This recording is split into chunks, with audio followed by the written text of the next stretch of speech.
आप सभी आत्मनों को मेरा नमस्कार। आज का वीडियो मैं संस्कृत के श्लोक तनु त्रायते इति तंत्रा से प्रारंभ करूंगा, जिसका भाव अर्थ इस प्रकार है कि शरीर को आत्मा से जोड़ने वाला तंत्र है, और जब ये दोनों जुड़ जाते हैं तो यंत्र के माध्यम से ये परमात्मा को प्राप्त कर सकते हैं। आज मैं आपको ऐसे स्थान की यात्रा कराने ले जा रहा हूँ जो कि काली मठ नामक जगह में स्थित है, और ये 52 शक्तिपीठों में से एक है। ये वो पीठ है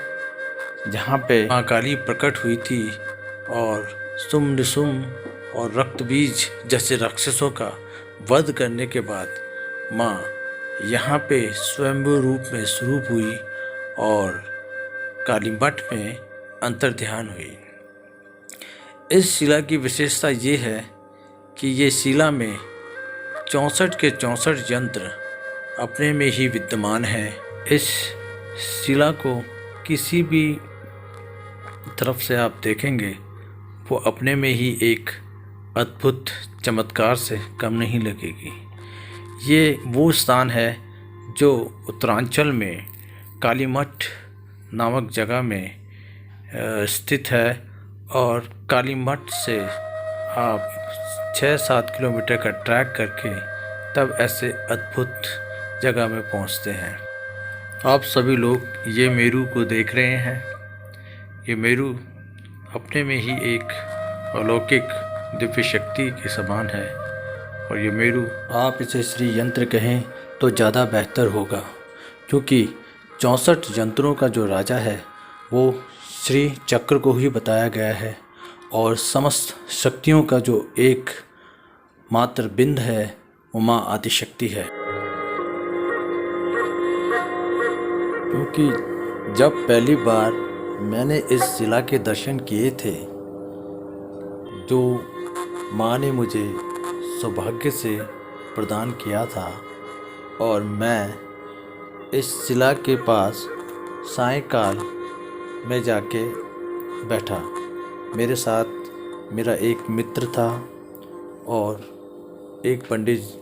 द्वारिका कुठारी जी, जिनके साथ बैठ के मैंने यहाँ पे ध्यान किया, और हम लोगों ने करीबन रात के 10 साढ़े 10 बजे तक इस शिला के समीप बैठ के हम तीनों ने अपनी अपनी साधनाएं करी, और वो साधना का अनुभव इतना आनंदमय था कि मेरे पास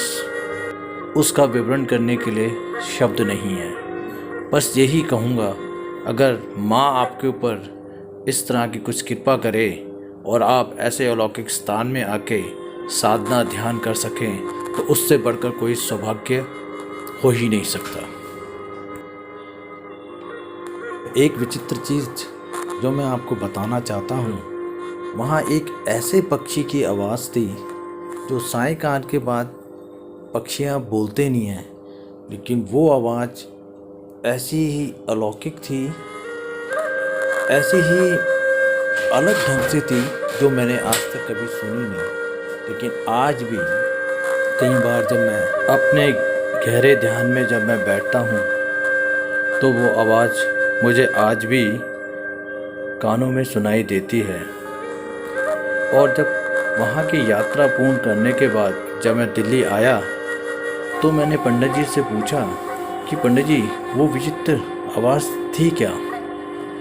तो उन्होंने मुझे मुस्कुराते हुए बोला कि अगर मैं उस समय उस